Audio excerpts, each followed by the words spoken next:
छुट्टियां शुरू हो गई हैं और त्यौहार भी, और इस त्यौहार और छुट्टियों को मनाने के लिए हम लोग निकल चुके हैं एक छोटे से वैकेशन पे। ट्रेन हमारी यहीं से खुलती है, तो हम लोग समय से पहले स्टेशन पर पहुंच चुके हैं और अब हम लोग ट्रेन में बोर्ड करने जा रहे हैं। Let's go.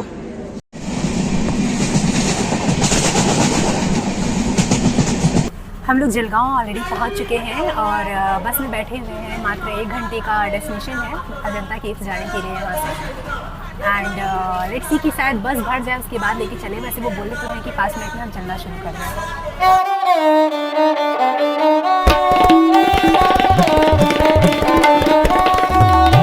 अजंता केव्स पे हम लोग पहुँच चुके हैं। हमारी बस यहीं पे उतार दी है और अब यहाँ से 4 किलोमीटर का डिस्टेंस पे केव है। अब देखते हैं कि हम लोग कैसे जा पाते हैं। What is the vehicle available here, so let's see. Sahyadri ranges से घिरे हुए हम लोग अजंता की केव्स की ओर आगे बढ़ रहे हैं। यहाँ से 4 किलोमीटर का डिस्टेंस है, तो हम लोगों को बस लेनी होगी। टिकट हम लोगों ने ऑलरेडी ले लिया है। भीड़ काफ़ी ज़्यादा है, खैर शाम हो चली है। कहाँ से बस मिलेगी? और बस हमारा आगे से मिलने वाला है। एक्चुअली में अजंता ना एक गांव का नाम है, पास में ही है वो, तो उसी के नाम पे इस केव का नाम अजंता केव्स है। और बाइक, 4 व्हीलर सबसे यहाँ पे लोग आए हुए हैं। स्टार्टिंग में हम लोगों को बुक मिल रहा था अजंता केव से रिलेटेड, हमारे टिकट्स हैं। एंड अभी बस लेने के लिए भी लगभग 500 मीटर हम लोगों को अंदर आने पड़े हैं। और काफ़ी अच्छा यहाँ पे शॉपिंग एरिया है। And these are the cows of course. ये हमारा वॉकिंग पेडेस्ट्रल है। And the people are returning now and we are going see. What an irony here. शाम हो चुकी है और खैर क्योंकि अजंता केव्स कल बंद हो जाएगा, इसलिए हम लोग को आज ही एक्सप्लोर करना था। आज संडे का दिन है और कल मंडे है। हॉर्स से भी शायद जाया जाता है, हॉर्स राइड है यहाँ से। एंड बुक्स बिक रहे हैं यहाँ पे, तो अगर आपको ज़्यादा डिटेल्स चाहिए तो आप बुक्स ले सकते हैं। और बस का अभी तक एरिया नहीं आया। बहुत सुंदर ग्रीनरी है, कुछ लगाई गई और कुछ नेचुरल अवेलेबल है यहाँ पे। हम लोग बस में आ चुके हैं और अभिषेक वहाँ बाहर टीटी अंकल से टिकट ले रहे हैं। And now he is coming with the tickets. और बस में बहुत कम लोग हैं, शाम हो चुकी है इसलिए ज़्यादातर लोग जाने वाले ही हैं।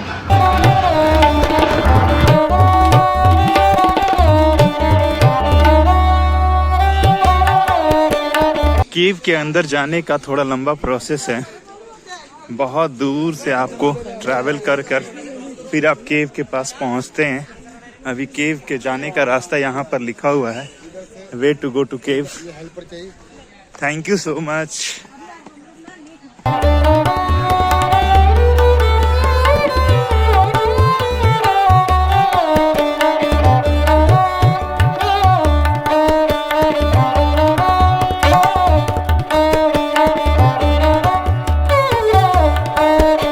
दिस इज़ वघोरा रिवर, जिसके किनारे किनारे जो हमारा केव है उसको कट करके अजंता के नाम से जिसको हम लोग जानते हैं, जिसमें खूब सारी पेंटिंग्स और स्कल्पचर्स देखने को हम लोग को मिलते हैं।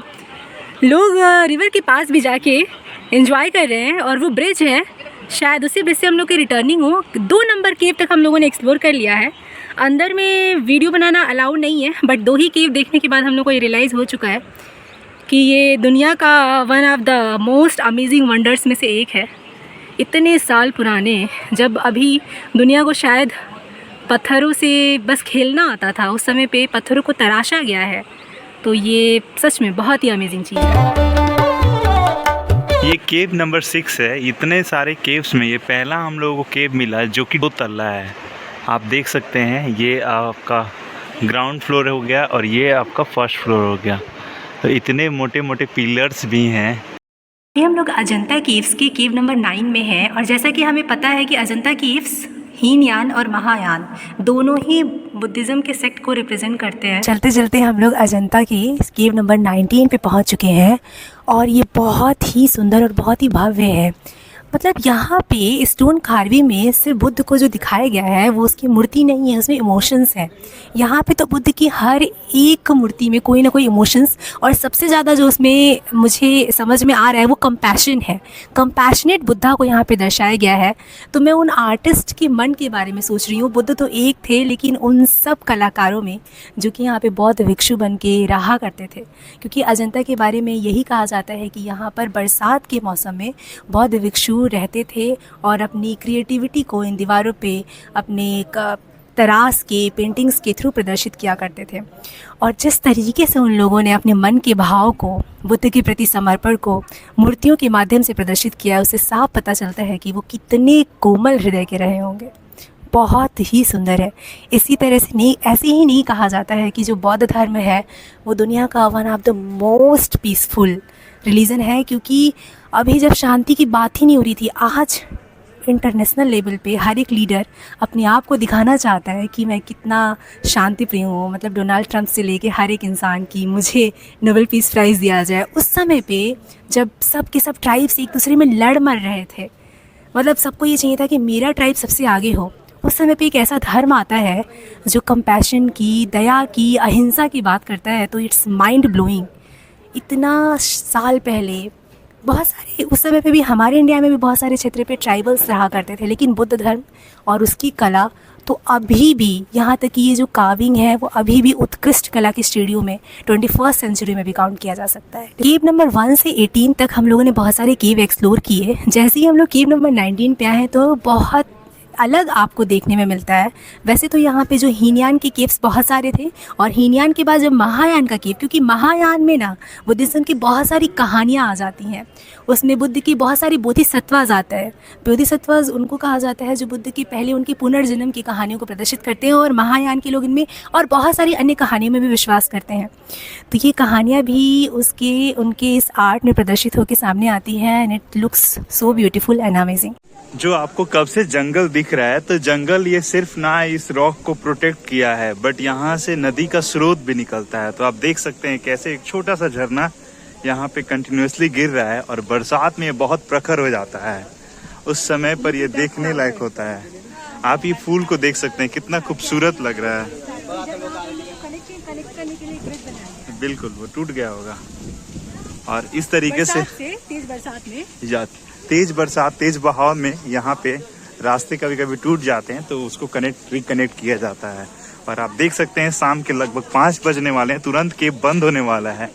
लोगों की रस है कि ख़त्म होने का नाम नहीं ले रहा है, और एक के बाद आप एक केव्स को देखते चले जाते हैं। टोटल यहाँ 30 केव्स हैं, जिसमें अभी तक हम लोगों ने 19 केव्स देख लिया। यहाँ पे ट्रैकिंग भी है, आपको जो सामने पहाड़ी दिख रहा है वहाँ पे ट्रैकिंग करते हुए भी जा सकते हैं। वैसे इस केव को देखना एक ट्रैकिंग से कम नहीं है, हमेशा आपको सीढ़ियाँ चढ़ना है और फिर सीढ़ियों को उतरना है, तब जाकर आप ये केव्स देख सकते हैं। हाँ, जब मैं आई हूँ इस केव में तो बहुत इम्पेशेंट हो रही थी कि अरे कहाँ गया वो पेंटिंग, कैसे देख पाएंगे, इतना भीड़ है। लेकिन जैसे जैसे केव नंबर्स बढ़ते जा रहे हैं वैसे वैसे आश्चर्य के और परत खुलते जा रहे हैं। क्या ग्रैंडनेस यहाँ से, क्या ग्रैंड व्यू है यहाँ से, सच में हर एक एंगल से इस केव का अलग व्यू आ रहा है। मतलब यहाँ से देखिए, ये पूरे केव्स हम लोगों ने एक्सप्लोर कर लिए हैं। यहाँ 19 तक का केव है, और अब हम लोग सेंटर में हैं एक तरीके से, और सीढ़ियों पे चढ़ने के बाद मैं थोड़ा हाफ रही हूँ। खैर, और ये सारे केव्स आगे के हैं 20, 21, 22, 30 तक। वहाँ पे एक बड़ा सुंदर आर्किटेक्चर लग रहा है, कार्व आउट करके बुद्धा की प्रतिमा बुला रही है। So we are going there, and this is cave number 20, so let's explore it. ये केव नंबर 20 है, और ये बहुत ही शांत केव है। यहाँ पे बैठ के मेडिटेट करने का मन कर रहा है। खैर, समय हम लोग को अलाउ नहीं कर रही है, हम लोग को आगे के केव से एक्सप्लोर करने होंगे, लेकिन यहाँ से इस मूर्ति को हम लोग अपने मन में बसा के आगे मेडिटेट करेंगे।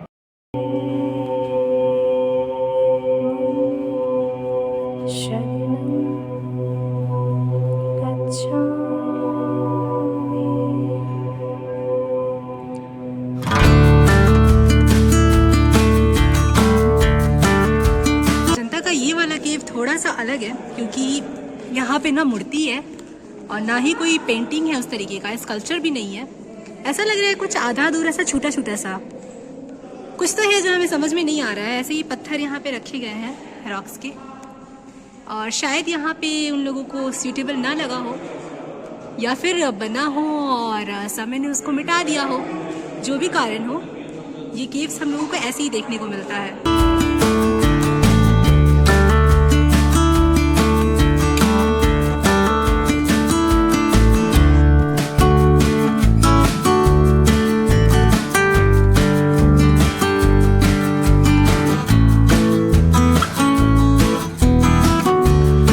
ये ग्रैंडनेस आपको देखने को मिलता है।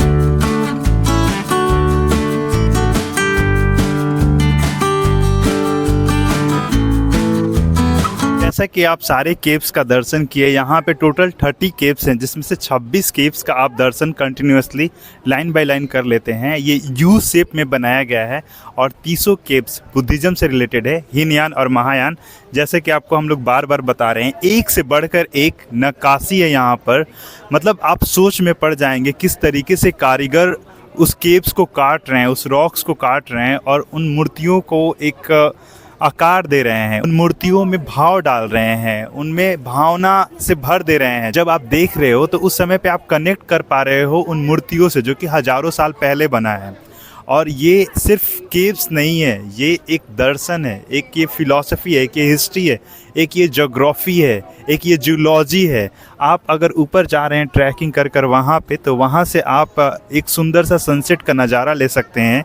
लोग कहता है कि आप बरसात के मौसम में यहाँ पर आओ, क्योंकि उस समय पे जब आप आते हैं तो पूरा हरियाली से ये भर चुकी होती है पूरा पठार क्षेत्र, और अलग अलग जगह से यहाँ पे वाटरफॉल का नज़ारा आपको देखने को मिलेगा।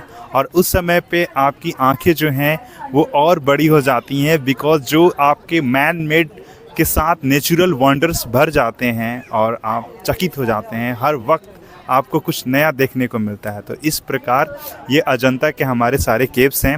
यहाँ पे मॉन्क्स पढ़ा करते होंगे, यहाँ पे मॉन्क्स किसी समय पर फ़िलॉसफी में बातें करते होंगे, फ़िलॉसफी से रिलेटेड।